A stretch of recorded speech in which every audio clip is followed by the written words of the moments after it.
سلام دوستان، خیلی خوش آمدید به کانال کال آف دیوتی گیم. امروز اومدیم با یه آموزش دیگه، آموزش گرفتن گان متیک لژند رایگان و کلی اسکینا و حالا گان و اینا دیگه.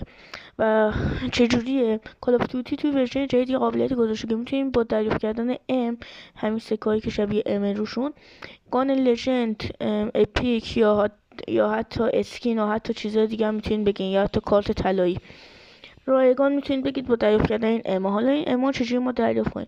این اما با ماموریت هایی که انجام میدید و بازی هایی که میکنید، مثلا مولتی بتل یا جعبه هایی که باز میکنید که اونم جعبه هاشون روشون امه، میتونید سکا به دست برین و تمام این گانا و اسکینا رو دریافت کنید.